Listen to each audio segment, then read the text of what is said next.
Akibat cuaca ekstrim yang terjadi di Kabupaten Kudus dan sekitarnya pada pertengahan bulan Maret tahun ini, berakibat terjadinya bencana alam di Kabupaten Kudus dan sekitarnya.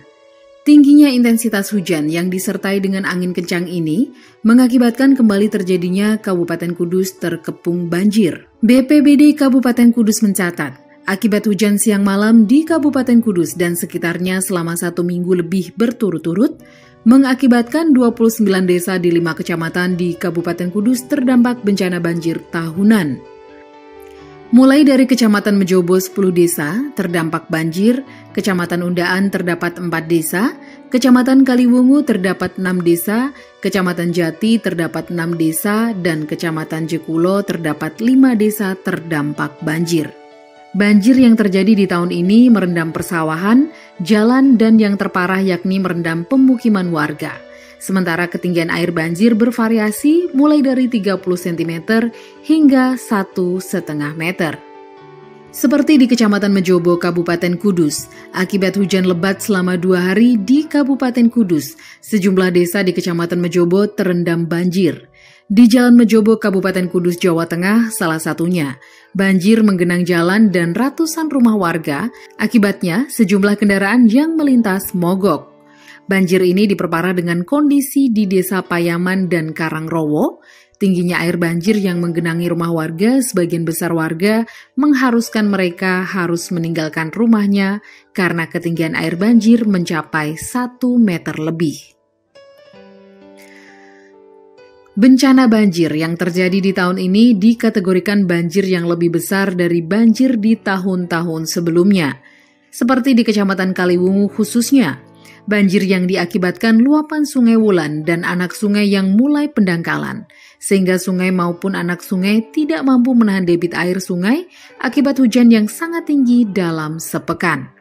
Selain di Kecamatan Kaliwungu, Kecamatan Undaan, Kecamatan Jati juga dikategorikan parah pada tahun ini. Tidak hanya Kabupaten Kudus, banjir yang melanda di tahun ini juga menghantam Kabupaten Demak. Banjir ini disebabkan karena jebolnya tanggul Sungai Wulan sepanjang 15 meter di Desa Ketanjung, Dukuh, Norowito, Kecamatan Karanganyar, Kabupaten Demak. Dampaknya, ribuan rumah di Kecamatan Karanganyar terendam banjir hingga mencapai ketinggian 3 meter.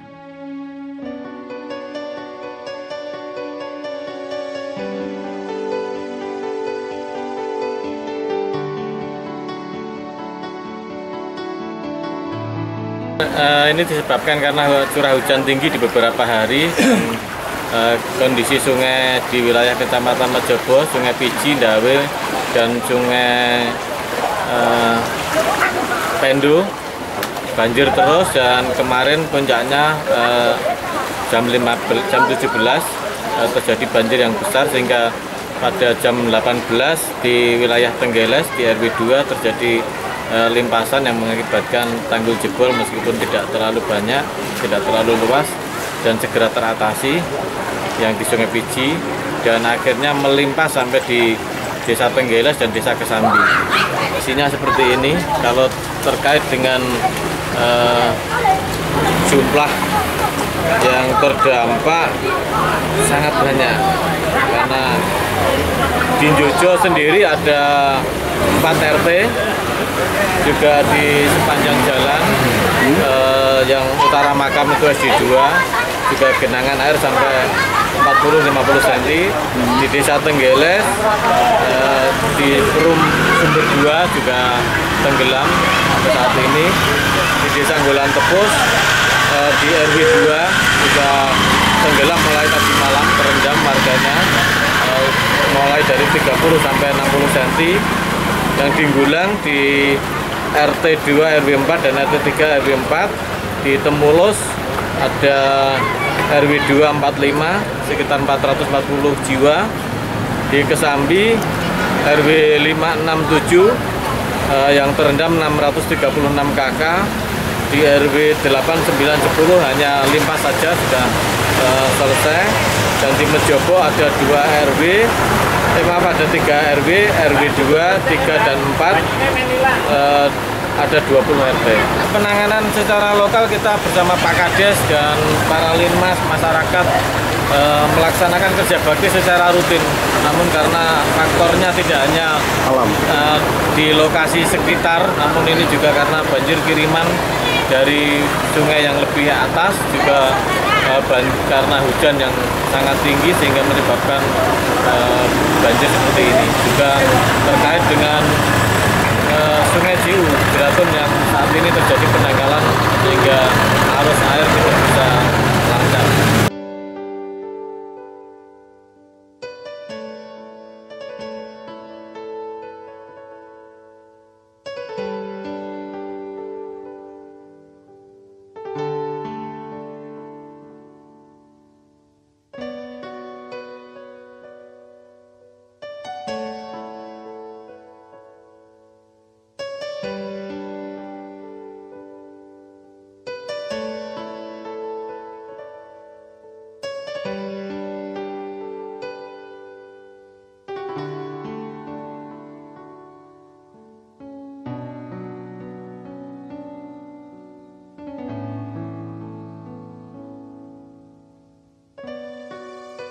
BPBD Kabupaten Kudus mencatat, akibat hujan siang malam di Kabupaten Kudus dan sekitarnya selama 1 minggu lebih berturut-turut, mengakibatkan 29 desa di 5 kecamatan di Kabupaten Kudus terdampak bencana banjir tahunan. Secara keseluruhan saya sampaikan 5 kecamatan terdampak, Kecamatan Kaliwungu, Jati, Undaan, Mejogo, Jekulo.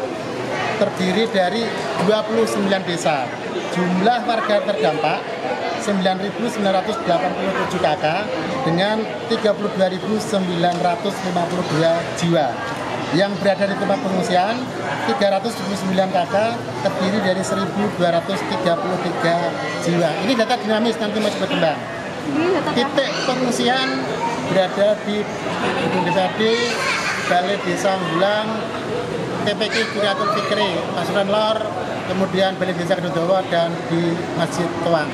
Ini kan juga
Peduli bencana alam yang terjadi di Kabupaten Kudus, DPRD Kudus hadir dalam penanganan banjir di Kabupaten Kudus dan Demak.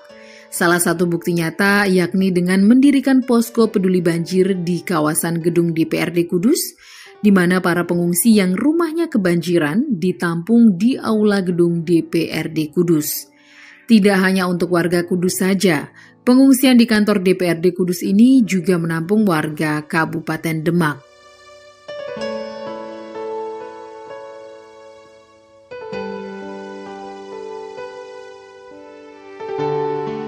Terdapat 3 titik dalam tempat pengungsian di gedung DPRD Kudus, yakni di aula gedung DPRD, musola, dan pendirian tenda di halaman samping gedung DPRD Kudus. Menurut Ketua DPRD Kudus, gedung DPRD Kudus terbuka bagi pengungsi di Kabupaten Kudus maupun luar Kudus. Total warga yang mengungsi sebanyak 1.050-an jiwa, terdiri dari 800-an warga Desa Karangrowo, Kecamatan Mejobo Kudus, dan 250-an warga Kecamatan Karanganyar Demak. Uluran tangan DPRD Kudus dalam peduli bencana banjir tahun ini sangat dirasakan oleh warga yang mengungsi di Kabupaten Kudus. Bahkan di tahun 2024 ini, Aula gedung DPRD Kudus merupakan yang kedua kalinya digunakan untuk posko pengungsian untuk warga Demak. Hal ini merupakan bentuk kepedulian wakil rakyat terhadap masyarakat akan adanya bencana yang terjadi di Kabupaten Kudus. Ketua DPRD Kudus Mas An menjelaskan, gedung DPRD Kudus terbuka lebar untuk masyarakat Kudus maupun luar Kudus untuk mengungsi. Namun, karena keterbatasan tempat di area gedung DPRD Kudus, Mas An juga mendesak instansi terkait dan dinas terkait untuk turut serta membantu penanganan banjir yang terjadi di tahun ini.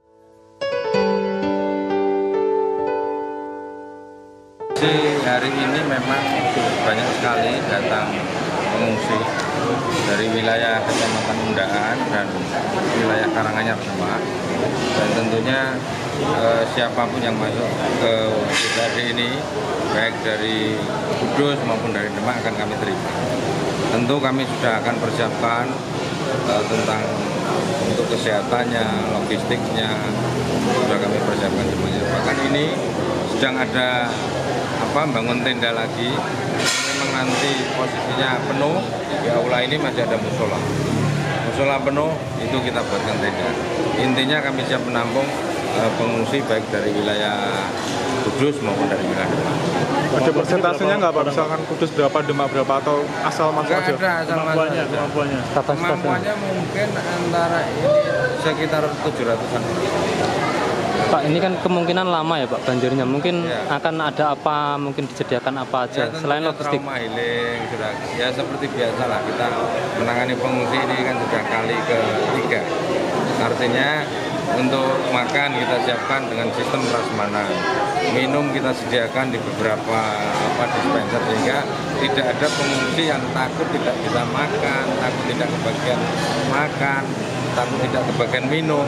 Semuanya kita insya Allah kita cukupi dengan baik. Pak, ini kan momen bertepatan dengan Ramadan ya Pak. Mungkin biar tidak telat mereka untuk sahur dan berbuka, mungkin apa Pak? Sudah ada petugasnya, sudah ada petugas gotong royong tentunya, dari tukang masaknya sudah ada, persiapan untuk buka.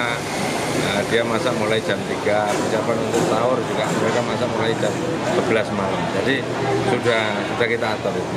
Kalau ada mungkin pengen sholat tarawih, ada disediakan tempatnya? Musola di belakang ada. Kalau musola depan ini penuh, untuk pengungsi kan masih ada musola di belakang untuk tarawih.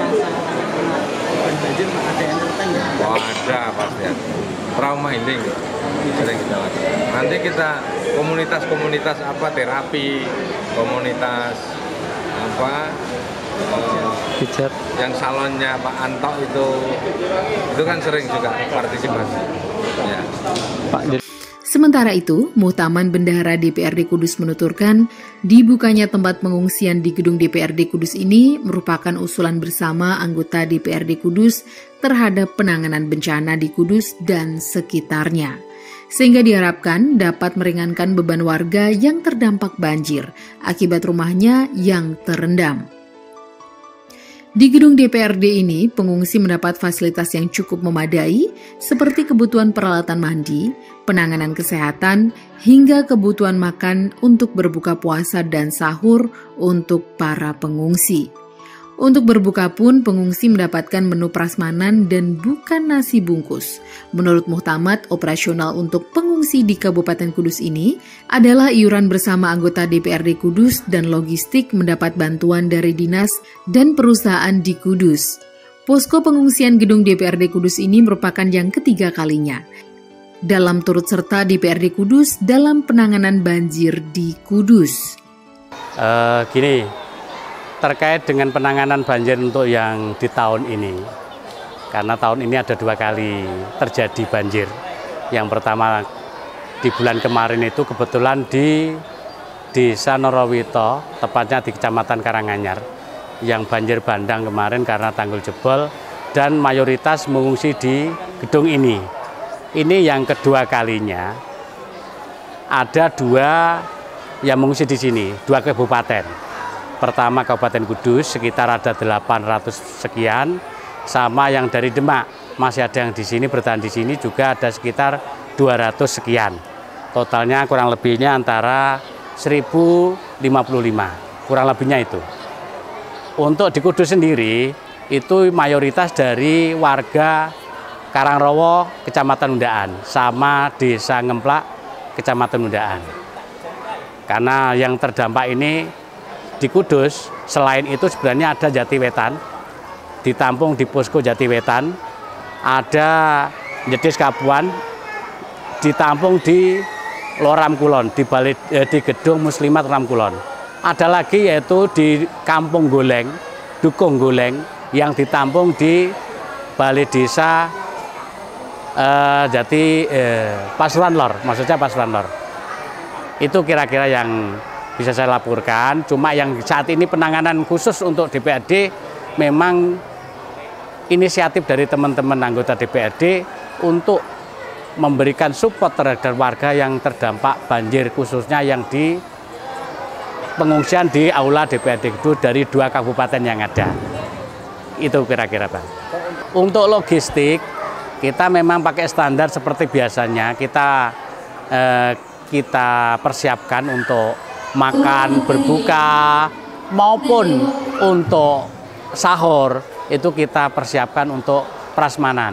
Kita minta untuk ambil sendiri, kita persiapkan, kita atur bagaimana mereka tidak berjubel dan mereka ternyata bisa mengikuti irama yang kita terapkan di sini. Mungkin dari awal-awal kan informasinya di sebelumnya logistik itu mandiri Pak, dari Betul. kita, Untuk logistik kita dapat banyak bantuan dari berbagai dinas maupun perusahaan. Tapi khusus untuk operasionalnya, ya kita saweran dari anggota DPRD, kita targetkan kita bisa antara 50 juta lah yang kita persiapkan dari teman-teman pribadi, ya dari teman-teman pribadi anggota DPRD Kudus yang sudah memberikan kontribusi partisipasi sedekahnya untuk para pengungsi di DPRD Kudus. Kita selaku tuan rumah, karena ini kan rumah besar dari anggota DPRD, kita memang berkewajiban untuk menyelesaikan terkait dengan kebutuhan mereka yang ada di sini. Pak, yang ada berapa titik Pak di DPRD sendiri Pak ini Pak? Maksudnya Lokasinya Pak? Ini kan lokasinya di samping, betul, di samping di aula. Kita lihat di aula ini ada di teras aula, ada samping kita di tenda BNPB yang besar itu, ada di musola yang baru yang belum kita resmikan, itu juga dipakai untuk para pengungsi. Belum naik, ada yang ada airnya, ada yang belum. 90% mungkin kena masuk airnya semuanya. terus mengambil langkah. Iya, suruh ke sini. Aksesnya keluar tidak bisa kalau kelamaan. Pak, ini di gedung DPRD sudah berapa hari Pak ini Pak? Hari Minggu. Iya. Hari Minggu sampai hari ini. Iya. Pak, selama di pengungsian di posko pengungsian ini Pak, seperti apa Pak? Baik. Mangan ya, Fasilitas terpenuhi. Iya, penuh semua. Minta apa kasih. Sampo, sabun masih Yang diberikan fasilitasnya apa sih Pak ini Pak? Dari makan, Kemarin ya makan, minum full, tidak ada. terus kebutuhan mandi. Mandi baik, airnya baik semua. Kualitasnya mumpuni nih. Jadi, sabun tadi ya dikasih apa jenis? Mukena. Yang dikasih mukena. Nah, ya kemarin. Mau kerja, jadi kalau kerja harus ngungsi biar kepenak. Fungsinya ke sini Pak? Ya, Ke sini kenapa Pak? disuruh ke sini. Disarankan ke sini. Disarankan ke sini. Kan minum air panas, kebutuhan mandi ada. Kalau makannya di sini kasih nasi kotak apa bungkusan gimana Pak? Prasmananan. Terima kasih untuk donatur-donatur yang sudah membantu Desa Karangrawa. Terima kasih banyak, terima kasih yang sebanyak-banyaknya pokoknya.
Peristiwa bencana banjir yang terjadi di Kabupaten Kudus merupakan bencana tahunan, seperti Kecamatan Kaliwungu di Desa Setro Kalangan, Kedungdowo, dan Banget ini setiap puncak-puncaknya musim hujan selalu kedatangan tamu tahunan yaitu banjir. Sedangkan di Kecamatan Undaan yang menjadi langganan banjir yakni di Desa Karangrowo, Undaan Lor, Ngemplak, dan Wates. Sementara di Kecamatan Mejobo yang menjadi langganan banjir yakni Desa Payaman, Gulang, dan Kecamatan Jati yakni di Jatiwetan dan Pasuruan Lor. Penyebab terjadinya banjir ini salah satunya yakni pendangkalan Sungai Wulan, Sungai Jeratun, serta anak sungai di 5 kecamatan di Kudus. DPRD Kabupaten Kudus mendesak dinas terkait untuk melakukan normalisasi sungai, serta penanganan bencana banjir di Kudus ditangani dengan tuntas. Rencananya di bulan April 2024 mendatang akan dilakukan normalisasi Sungai Wulan oleh Kementerian PUPR. Ketua Komisi C DPRD Kudus Rohim Sutopo mengungkapkan, di Dukuh Gendok Desa Jatiwetan ini rencananya akan dibuatkan kolam retensi dengan luas 5 hektar. Sehingga diharapkan ketika curah hujan tinggi seperti beberapa minggu yang lalu dapat mengurangi genangan air di Dukuh Gendok Desa Jatiwetan.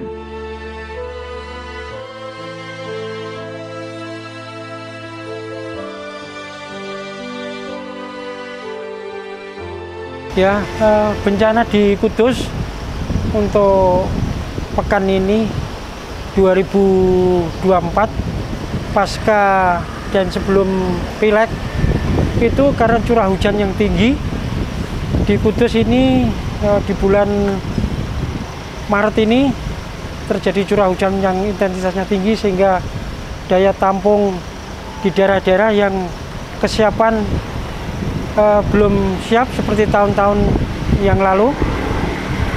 Untuk itu kami berkoordinasi dengan BPBS dengan pemerintah daerah, kami DPRD Kudus menginginkan supaya penanganan banjir ini tuntas. Dan apa yang telah dijanjikan oleh Kementerian PUPR, anggaran yang sebesar 1,4 triliun itu, ini sedang berkontrak. Dan kami melihat sendiri bahwa kontraktor ini sudah melakukan sosialisasi di desa-desa untuk penanganan banjir. Banjir ini karena curah hujan yang tinggi, dan nanti di daerah sini di Jatiwetan yaitu di Gendok nanti dibuatkan kolam retensi. Kolam itu dengan luasan 5 hektar. Nah, informasi dari Balai Besar bahwa kolam retensi tersebut akan menguras air, debit air yang tinggi seperti curah hujan yang sekarang ini. Tinggi itu air akan dipompa dan dibuang ke Sungai Wulan. Dengan informasi dari BPBS bahwa debit air yang dikuras nanti per detik itu 4.000 liter per detiknya. Jadi nanti untuk daerah Jati Kulon seperti Kencing, Tanggulangin, Tanjung Karang, Jedes, itu akan air bermuara yang curah hujan tinggi dari Gunung Muria turun akan ke daerah rendah, ini akan dipompa ke Sungai Wulan.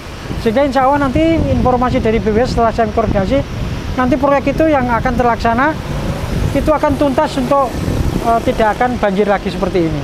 Kami berkoordinasi DPRD Kudus, saya Komisi C berkoordinasi dengan BPBD bahwa untuk penanganan korban maupun evakuasi sudah sangat baik dilaksanakan. Dan untuk penanganan masyarakat yang terkena dampak banjir ditampung di DPRD Kudus. Dan dari anggota DPRD Kudus dikumpulkan saweran untuk membantu keringanan makan siang maupun malam. Karena musim puasa dibuatkan sahur dan buka. Ini dari anggota DPRD mengumpulkan anggaran untuk peduli terhadap korban banjir. Tentunya nanti DPRD terus berkoordinasi supaya BPBD proaktif dalam penanganan korban banjir tersebut maupun sebelum banjir ini. Titik rawan yang menjadi prioritas di mana sih, Pak? Titik rawan di Kabupaten Kudus untuk banjir itu ada di daerah Undaan, terus Kecamatan Jati, Kecamatan Kaliwungu. Inilah yang perlu penanganan khusus sehingga proyek apa dijanjikan oleh kementerian itu tahun ini dilaksanakan. Dan ada tambahan lagi setelah kami kemarin berkoordinasi dengan BPWS, ada tambahan dana sebesar itu hampir setengah triliun atau 500 juta lagi digelontorkan untuk penanganan banjir yang ada di Kudus dan di Demak itu, dan di Jepara. Sementara itu, anggota Komisi A DPRD Kudus Budiono berpendapat bencana banjir ini sangat berdampak bagi masyarakat yang terkena banjir, seperti di Kecamatan Mejobo, Undaan, Jati, Kaliwungu, dan Jekulo. Dampak besar yang dirasakan yakni di sektor perekonomian warga membuat keprihatinan anggota DPRD Kudus. Budiono juga mendesak pemerintah Kabupaten Kudus untuk melakukan optimalisasi mitigasi bencana, sehingga ketika terjadi bencana tidak gagap dalam menanganinya. Selain penanganan bencana, DPRD Kudus juga mendesak dinas terkait untuk penanganan pasca bencana banjir di Kabupaten Kudus. Pasalnya, akibat banjir yang terjadi di tahun ini setidaknya ada 3.800-an hektar sawah terendam, dan kondisi tersebut berdampak pada terancamnya gagal panen untuk para petani di Kabupaten Kudus. Sebagai salah satu anggota DPRD Kudus yang juga merasakan langsung keresahan warga akan datangnya banjir, Budiono mendesak agar normalisasi sungai maupun anak sungai di daerah rawan banjir segera dilaksanakan.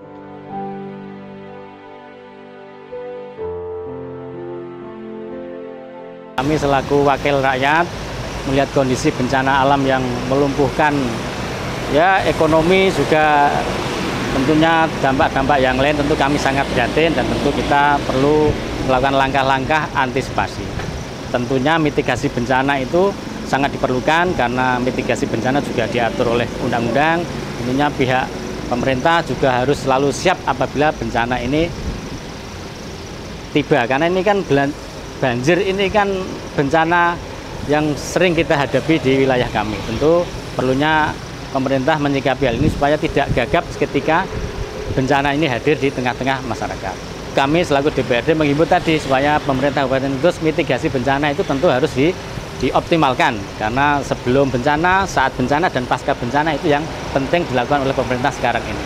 Karena itu sudah diatur oleh undang-undang juga, karena mitigasi bencana kan memang ada aturan di sana, sudah di payung hukum. Tentu kami selaku wakil rakyat menghimbau pemerintah supaya bencana ini kalau terjadi memang harus siap, misalkan bencana banjir datang, evakuasinya bagaimana, dan titik-titik rawan yang memang sering kita hadapi bagaimana, itu tentu harus kita persiapkan. Nah, itulah fungsinya mitigasi bencana. Daerah rawan-rawan bencana itu tentu perlu ada solusi. Nah, kaitan bencana banjir yang besar ini tentu kita bisa amati bersama bahwa perlunya normalisasi Sungai Wulan terutama yang di daerah kami. Titik jebolnya kan di Narawito itu. Nah, tentu perlu normalisasi, karena tanpa normalisasi tentu air yang debit yang sangat tinggi kemarin, kita sudah pengalaman 2 kali jebol itu. Yang terakhir 17 Maret kemarin itu kan luar biasa kan, debitnya tinggi, kiriman air dari selatan itu masuk ke sini semua, tanggulnya tidak kuat, ya tentu jebol lagi. Nah, inilah perlunya kami selaku wakil rakyat di daerah bencana ini menghimbau anggaran-anggaran yang terutama di pusat, karena kabupaten tentu tidak bisa kemampuan untuk menganggarkan, karena sungai itu kan memang undang-undangnya milik pemerintah pusat ya. Nah, tentu harus ada penanganan, salah satunya normalisasi itu yang menurut saya penting sekali dilakukan. Dari segi penanganan pengungsi banjir di Kudus ini, Ketua DPRD Kudus Mas An merespon dengan baik. Namun terkait penanggulangan bencana yang terjadi ini, Mas An mengajak kepada pemangku kebijakan untuk duduk bersama menyelesaikan permasalahan yang terjadi. Dari beberapa daerah rawan banjir di Kudus memiliki permasalahan yang berbeda-beda, sehingga perlakuan penanganannya pun berbeda. Mulai dari normalisasi sungai, pompanisasi hingga pembuatan cek dam di sungai yang menyebabkan banjir. Sementara di pasca penanganan banjir 2024 ini, Ketua DPRD Kudus Mas An mendesak agar diupayakan ada bantuan untuk para petani. Selain itu, Mas An mengajak untuk mencari solusi agar tidak kembali terjadi banjir pasca dinormalisasi sungai yang menyebabkan banjir, salah satunya melibatkan masyarakat langsung untuk terjun dalam penanganan antisipasi banjir, seperti pembersihan eceng gondok dan tidak membuang sampah di sungai, sehingga diharapkan bencana banjir tidak akan terulang lagi di Kabupaten Kudus. Dari Kudus dan dari Demak, jadi memang kami pengungsi Kudus dan pengungsi Demak masuk ke sini semuanya boleh, tapi karena memang kapasitas ini kita aula ini sudah penuh, musola penuh, kita buatkan tenda lagi juga sudah penuh, maka ya kurang lebih di angka 1.100 kemampuan kita untuk pengungsi yang ada di DPRD ini. Selain di aula terlihat ada di teras juga Pak ya, teras bawah juga. Ya itu di sebelah, itu kan ada ruangan. Di sebelah teras itu ada ruangan, kita manfaatkan semuanya. Jadi cuma tidurnya dimasuk di ruangan, nggak di teras itu. Kalau teras ini untuk ISIS lah, untuk apa kalau siang hari seperti ini. Tapi tidur semuanya masuk di ruangan. Kalau dari pantauan jenengan mungkin dari penanganan banjir di Kudus sendiri ini seperti apa? Kalau penanganan pengungsinya, alhamdulillah baik penanganan pengungsinya. Tapi kalau penanggulangan bencananya, ya tentu harus kita duduk bersama. Pak Bupati menginisiasi itu karena berbicara kewenangan, misalnya di undaan itu berbicara tanggul, itu kewenangannya BPWS. Maka Pak Bupati, pemerintah daerah mohon izin ke BPWS untuk apa? Untuk pengelolaan itu, untuk penanganan ini. Misalnya peninggian tanggul, kita kan ada bencana yang masalahnya itu saja setiap tahun. Kalau undaan itu masalah tanggul, kalau Mejobo itu juga masalah Sungai Piji dan Sungai Ndawe, kalau di Gendok itu masalahnya karena cekungan. Kalau di Setro Kalangan juga sama cekungan. Solusinya pun beda-beda. Kalau undaan tanggulnya ditinggikan. Kalau Mejobo kita buatkan cekdam. Menurut saya begitu. Cekdam di wilayah atas. Kalau wilayah Jati itu pompa solusinya. Kalau wilayah Setro Kalangan normalisasi sampai ke wilayah Jepara. Upayakan ada bantuan untuk para petani lah. Bantuan untuk para petani karena ini menjelang panen memang kerugiannya luar biasa, maka tentunya harus mulai berpikir penanganan yang permanen, dalam arti kita kan masalahnya itu saja setiap tahun, maka berpikirnya juga sudah bukan pulaan masalah tapi pulaan solusi. Sekarang solusinya yang real apa ya, mulai kita diskusikan biar tidak setiap tahun terjadi seperti ini. Pak, yang dikeluhkan petani undaan terutama Karangrawa kan beberapa sungai kan dipenuhi eceng gondok sendiri, itu mungkin dorongan dari Dewan Gede berarti? Kalau eceng gondok tentunya kan di masing-masing desa ada kelompok tani, ada P3A, ya mari kita gotong royong membersihkan itu. Jadi tidak bisa semuanya diserahkan kepada pemerintah, nggak bisa. Masyarakat harus terlibat. Kalau urusan eceng gondok kan urusan sepele itu. Tinggal ayo gotong royong bareng-bareng, kalau nggak mau semuanya serahkan pemerintah nggak bisa. Tanggul itu yang menjadi persoalan utama kalau di undaan. Tadi yang saya sampaikan. Kalau di undaan masalah tanggul, solusinya apa? Ya tanggulnya ditinggikan. Atau Sungai Wulan itu dinormalisasi. Yang memungkinkan yang bisa kita lakukan adalah peninggian tanggul. Dengan APBD saja masing-masing desa mau dan mampu itu menurut saya. Kalau wilayah Mejobo, solusinya tadi cekdam. Kalau itu pakai APBD, karena itu kewenangannya BPWS ya. Kita minta izin, minta rekomendasi teknis bagaimana agar air itu tidak langsung terjun dari atas ke wilayah Mejobo dengan banyak sampah itu. Minimal cekdam ini sebagai filter sampah dan laju air ini bisa memperlambat. Jadi memperlambat laju air sehingga sampai wilayah Mejobo sudah dalam kondisi landai. Jadi insya Allah aman kalau diberi cekdam. Kalau wilayah Jati memang solusinya pompa. Solusinya di Jati ini pompa dengan skala besar. Itu insya Allah akan bisa mengatasi wilayah Jati. Jakarta yang begitu luas saja pakai pompa selesai. Ya untuk masyarakat mari kita jaga lingkungan kita jaga kebersihan, jangan membuang sampah di sungai.